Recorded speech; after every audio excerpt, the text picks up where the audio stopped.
Ja, verdraagzaamheid, dat is het thema van deze week, waarin we stilstaan bij het oorlogsgeweld en natuurlijk aanstaande zaterdag de vrijheid gewoon vieren.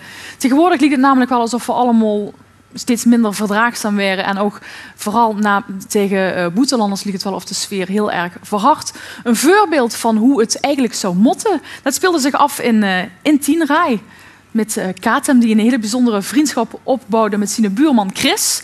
En Ruud Lente maakte er een hele mooie korte documentaire over. 12 minuten lang. Daar gaan we nu eerst in zijn totaliteit van genieten. Katem en Chris.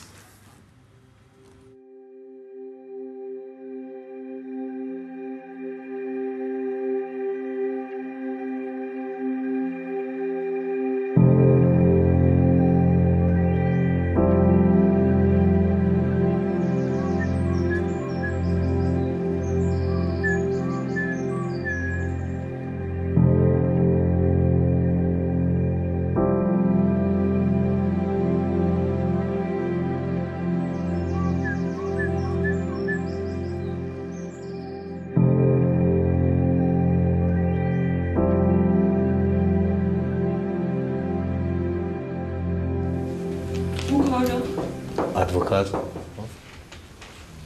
Ja, advocaat op de universiteit. Ja. Barman. Ja, barman. Ah, oké. Barman. En een café vooral, hè? Ja.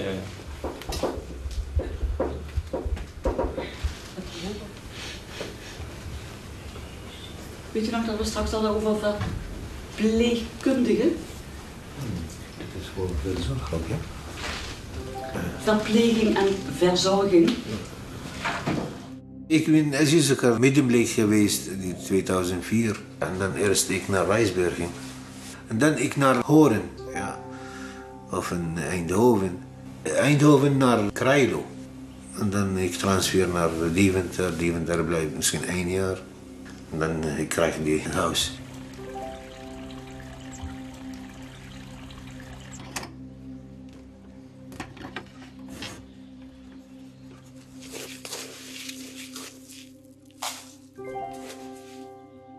Hij had 2 vaders, hè. Mijn vader heette Chris, hetzelfde als ik. En die andere vader heette Teun.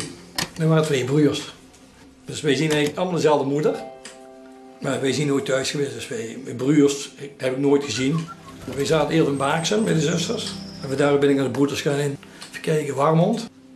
En toen ben ik naar een pleeggezin gegaan, in Vught. En daar heb ik mijn jaren versleten een beetje, als boef. Maar dat was geen brave jongen. Van mijn 5 jaar af rondgezworven, hè. We hoorden we die internaten af een beetje. Verjaardagen vieren wisten we niet wat dat was, hè. Deden we niet. Ik kreeg ook nooit niks, want er kwam niemand. Dus ik kreeg dus ook geen cadeautje. Maar ik word hard van op een uur. Dan denk ik toch, mensen.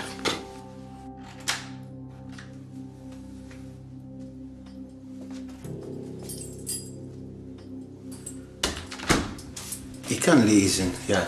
Maar moeilijke woorden, lange woorden kan niet. Ik zie die voor nieuws, voor Limburg, voor Nederland oefenen. Een vreemdeling. Ja, dat is echt. Hier werd het niet opgenomen. Dat was echt een dorp, daar moest ze echt veel voor doen om bij de mensen te horen. Als je de eerste keer komt, ik echt niet goed begrijp, ja. Arbeiders. Noemen ze ook eigenlijk het arbeidsdorp was dat vroeger, hè.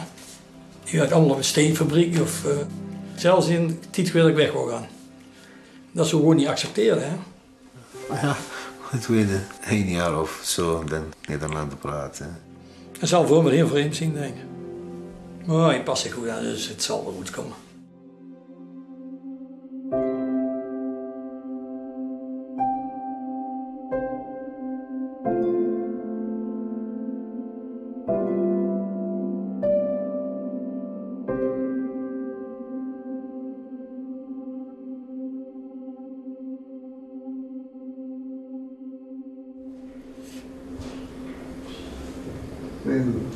Venlo, grote stad. Goed? Ja, grote stad. Ja, Duitsland? Ja. Ja, maar dan moet je omlaag een beetje. Van hier. Hier. 2 zo 2. 5.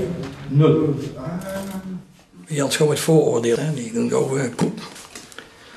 En dat moet niet. En dan later praten met die mensen zelf, met die Somaliërs, een beetje Engels doet dan, een beetje Nederlands gaat wel. Met handen vuurt en dan praten we, dan hoor je dingen en dan denk je, ja, het is slechter als wij. Tienerij, Groningen. Hoeveel kilometer?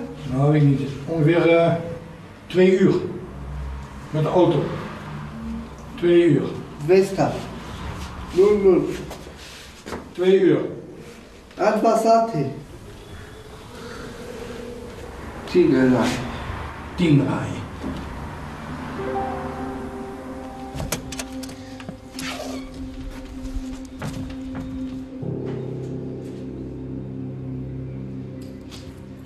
Goeiedag, Captain. Goedemorgen. Goedemiddag. Goedemorgen. Ik dus kom de televisie aansluiten. Want toen kwam hier en toen zei doe even het kaarten. Je woont daar in dat huis en doe televisie aansluiten. Ja, ik zei, wat doen? Ik kan niet zelf afspraak maken of boodschappen. Dit is moeilijk in Italië. Als je nieuw komt, ja, dan Chris praten. Ik ben hier wonen, ik met familie. Je hebt ons uitgenodigd te eten, dolman eten met soep en zo is dat gebleven. Chris praatte dit brief voor die wonen in Venray of die exceptschering moet betalen. We gaan mee samen winkelen en zo'n dingen doen we dan samen.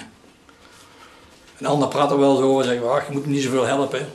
Ja, ik zeg gewoon, als we moeten helpen, dan doen we dat ook. Dat is maar een kleine moeite. Ja, dat heb ook gehoord van in Macedonië, dat wildplassen. Ja, dat mag niet in Nederland zo. Nee, in Nederland mag niet. Ja, mag niet, nee. Daar krijg je proces voor, hè? Ja, dan misschien die boete krijgen. Ja? Ja. Nee.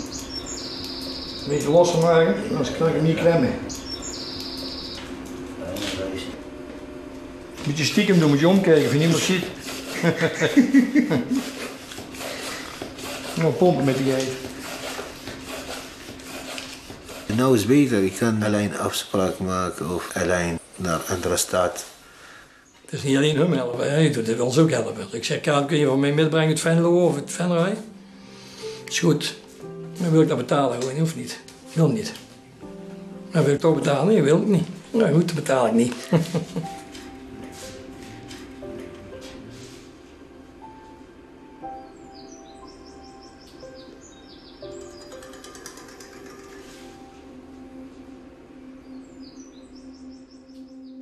Dus zo is eigenlijk die vriendschap opgebouwd. Tot nu toe, nog. Zolang je braaf die mag je bedienen. Anders moet hij terug. Nou, als hij kwaad is, dan zeg ik altijd, ik had hem jij kwaad, dan breng ik jou naar Schiphol. Op vlieger terug naar Irak. Weg. Dan begin je te lachen. Nee. Doe je niet. Nee, dat doe ik niet. Natuurlijk niet. Ik kan het er goed mee dan. Het is zo gegroeid, misschien groeit het nog wel beter. Tot 2012 moet je hier blijven. Het status, hè. Als je dan goed ingeburgerd is, dan kan je goed die A-status krijgen. Dan mag je voor onbepaalde tijd mag je dan wel blijven. Als je weg zou gaan, zou ik erg vinden. Manga? Manga, ja. Dit is ook lekker. Ja, manga. Maar is hier wel grote aardappel of niet? Dit is ook rode aardappel. Heel rustig en in zijn eigen getrokken, dat was hij wel. Want ik zeg altijd, ik moet veel harder praten en niet zo binnen mond. Maar ik heb wel veel metgemaakt wat hij mee vertelde. Dus. Ik heb geen familie in Irak. De vrouw is doodgedaan en dan mijn 2 jongen ook, ja, bij de oorlog. En dan dingen weet ik toevallig dat ze kinderen verongeluk zien met een bom. Autobom of zo, niet alleen mijn kind. Bijna 14 of 15 zo.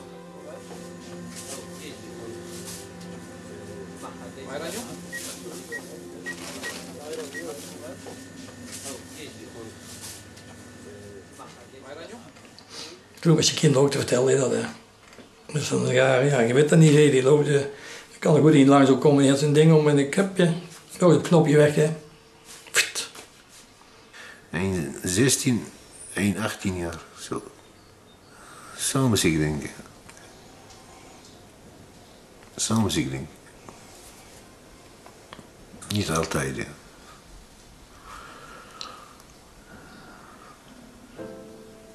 Die oorlog, niet goed.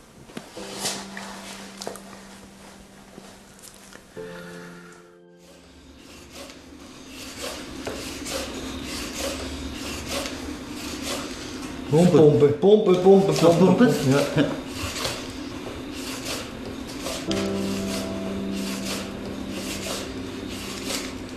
Pompen, pompen. Nou, dat is genoeg. Dan ga je buiten maar even een rondje fietsen. Dus hier woont hij goed. Als hij in de stad eigenlijk woont, wordt ook niks geworden. En gewoon daartussen dat allemaal, dat is niks voor hem. Ik heb geen familievriend, andere familie. Ik ben naar andere familie geweest of gezeten. Alleen in Chris. Ik heb ook tegen hem gezegd, kom eens bij de bejaardclub kijken. Dan ben je s'avonds met bejaard en kun je kijken wat het is voor jou. En dat heeft hij gedaan. En zo is hij lid geworden. 2.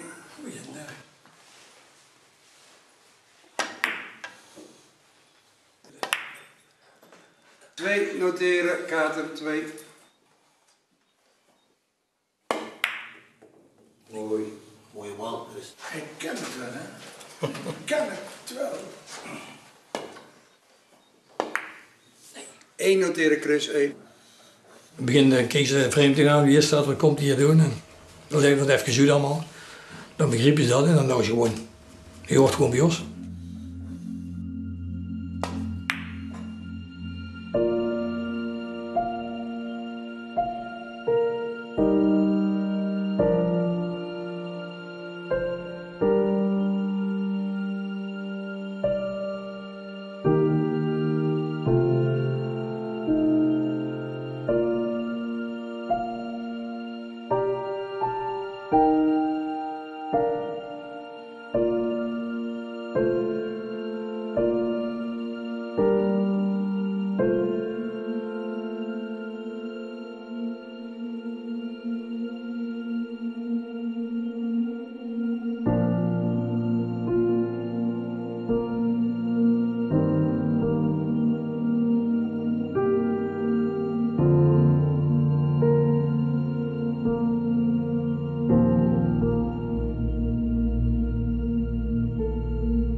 Ja, de documentaire Katem en Chris van Ruud Lenzen met de hoofdrolspelers hier op de bank. Katem Ali Saad El Delemi. Ja. Ik hoop dat ik het goed uitsprak. En Chris Kremers. Dat is iets makkelijker voor mij. Hoe is het voor jullie om terug te zien? Dat is ik met de Chris altijd samen biljarten spelen en samen elke dag ga je komen bij mij koffie drinken van morgen. Ja, en dan ik vind het gezellig. En, Het is gezellig. ja, dat is gezellig, ja. Ja, dat is ook echt weer een echt typisch Nederlands woord, hè? Gezellig. Ja. Goed ingebeurd. Want hoe is het? Want in het filmpje was het nog onduidelijk of je die A-status zou krijgen. Ja, dan ben ik meer dan 9 jaar in Nederland. En nu ik heb onbepaalde tijd, ja. Je mag... Oh, Ja, ik mag blijven, maar... Nou, gefeliciteerd. Ja. Goed En, nieuws, een hele opluchting, denk ik. Ja, dat is... ja, zo stopt, ja, met mij, ja. Ja, woorden schieten tekort daarvoor. Ja, jij hebt er een prachtige, mooie, indringende documentaire over gemaakt. Hoe ben je ooit op het idee gekomen om over deze 2 mannen die documentaire te maken? Nou ja, het is mijn afstudeerfilm, Ja. Kunstacademie in Rotterdam. En tegen de tijd dat ik mijn afstudeerfilm moest gaan maken, toen speelde dat in Tienraai, een dorpje dichtbij waar ik vandaan kom. Daar wilden ze een asielzoekerscentrum neer gaan zetten en heel veel verzet daartegen. Dat vond ik heel interessant. En toen ben ik via eigenlijk, heb ik deze mensen ontmoet. En ik vond het zo mooi dat die vriendschap tussen die twee en de ene helpt de ander integreren. En jullie staan eigenlijk symbool voor een veel groter probleem in Nederland. En toen heb ik ervoor gekozen om de film over jullie te maken. En op die manier een klein verhaal en toch een grote boodschap te maken. Ja, want Chris, Ruud vertelde het al, hè, er was heel veel verzet tegen dat asielzoekerscentrum. Hoe keken de mensen dan tegen jou op dat jij zo'n goede hechte vriendschap had met, hebt met hem? Viel wel mee. Ja? Ja. Je werd er niet op aangesproken? Nee? Want dat vind ik dan wel weer Dat opvallend. accepteerden ze wel. Ja? Ja. Want het hele dorp is eigenlijk massaal tegen zo'n centrum. Ja, dat was ik ook een beetje. Dus. In het begin was ik dat zelf ook een beetje, maar later niet meer dus. En wat vond u er dan van? Dat mensen daar zo op tegen waren dat het asielzoekerscentrum zou komen? Ja, dat is met mij is goed, ja. De mensen zijn altijd met mij is goed, ja. Kijk, ja, ik denk dat mensen zijn vaak gewoon bang voor... Ze weten niet wat er gaat komen. En, maar ja, ik vind het mooi dat Chris... je zag in de film dat eigenlijk Chris heeft ook moeite moeten doen om zich eigenlijk thuis te voelen in 10 rijen. Ook rondgezworven door het land. En toen heeft hij zijn plek hier gevonden.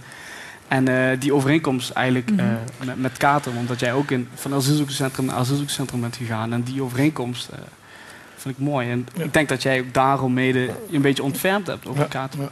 Ja, dat is een van de redenen? Ja, nee, dat je die herkenning zag? de buurman kwam eerst. Vragen we bij elkaar van voor televisie en zo. Ja. En zo is hij gekomen. Is het gegroeid. Want wat hebben jullie nou van elkaar geleerd? Wat heb jij van Katem geleerd? Ja, biljart een beetje. Hoor. Oh ja, hij maakt jou in met biljarten? Nou, Ja, sommige dingen wat hij doet, dan probeer ik dat ook. Maar lukt niet altijd met koken of zo. Dat probeer met koken? Ik dat. Dat je echt... Maar dat kan ik niet, zegt hij altijd, want die ken je toch niet, zegt hij. Dat doe ik wel. Maar je probeert het wel? Probeer het wel, maar mag het niet. En jij? Wat heb jij omgekeerd van Chris geleerd? Hij is vrolijk. Altijd is een goede mens. Voor mij, helpt me. Altijd helpt me. Ja. Hij is, morgen zegt Kadem, wat wilt jij ik voor helpen of zo?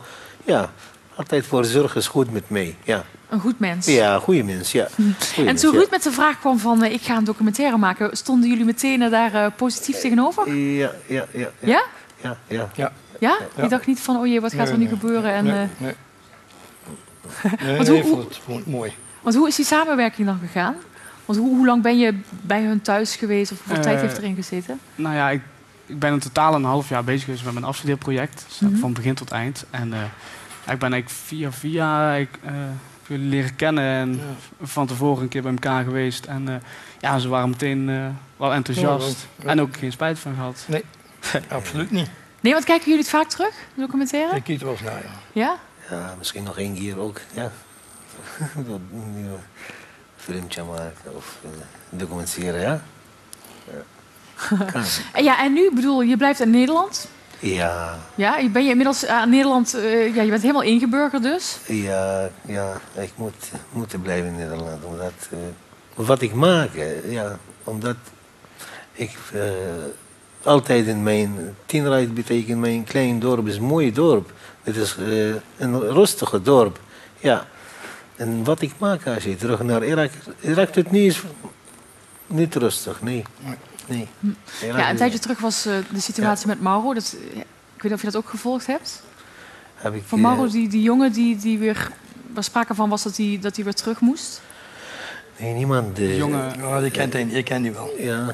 Kent u wel? Ja, dat is een beetje familie van mij. Ja. Wat is familie van jou? Ja, dat is die moeder van hem is een zuster van mij. Mijn zuster is daar een dochter van. Oh, serieus? Ja, dus jullie hebben er, dan neem ik aan, wel veel over gehad samen. Ja. Want wat doet zo'n situatie dan met jou, dat je dat verhaal hoort? Het is voor mij is het normaal, ja. Maar ik weet niet. Dus, Want hij mag nu alleen, omdat hij nu gaat studeren, mag hij hier blijven. Ja. Wat vind jij daarvan dan, dat zoiets... dat vind ik ook niet goed. Hoe zij gewoon hier kunnen blijven, vooral kinderen, vind ik. Ja. Dus dat vind ik wel op zijn plaats. Ja, absoluut. Ja, het was gewoon een kat-en-muisspelletje daarboven in Den Haag, is ook geweest. Ja. Op het plein door, maar dat is allemaal een kat-en-muisspelletje. Ja, inmiddels, hij mag nu nog eventjes nog even blijven. Ja, en nu, de vriendschap.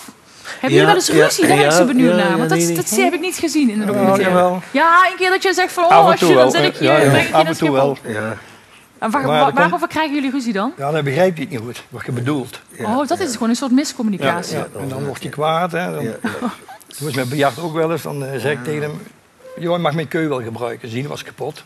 Ja. Maar bij ons normaal, dat was 2 weken later, heb ik niet meer aan gedacht. Ja. En dus normaal dan zeg ik, Chris, ik gebruik je keu even. Maar je griep er zo uit dat rek. En ik zeg, wat ga je nou doen? Ja, doe die kwaad weg. Hè. Dus je moet er even in en dan moet je even goed praten en dan snap je dat ook. Maar dan komt het wel. Zeg, bij ons vragen ze dan nog een keer van, ik pak ook keu. Ik zeg, oh dat is goed. Dus alles, Vriendschap nooit voor het ruzie, leven dus. Ja, ja, ja. Ja, Ruud, je hebt die documentaire helemaal zonder enig budget gemaakt. Ja. Dat is natuurlijk fantastisch, want hij heeft ook verschillende prijzen gewonnen op diverse internationale filmfestivals. Ja, onder andere op het Nederlands Filmfestival won ik de prijs voor beste studentenfilm in 2010. Dat was fantastisch. En het heeft in Pakistan gedraaid, in Zuid-Korea en in Milaan, Italië. En nu alweer plannen voor een nieuwe documentaire? Plannen. Ik doe mijn best om een nieuwe film op te zetten. Het verhaal ligt er. Het wordt een film over 4 licht verstandelijk beperkte mensen. En we zijn bezig met investeerders zoeken. Dus, ja. En lukt het een beetje? Er gebeurt wat, maar het is super moeilijk, ook in deze tijden. Maar ik doe mijn best. En deze film is een mooi visitekaartje voor mij. Absoluut, absoluut. Een hele mooie documentaire. Dank jullie wel, jullie alle 3, dat jullie hier waren om dit toe te lichten. Dank je wel. En succes met je volgende documentaire. Dank je.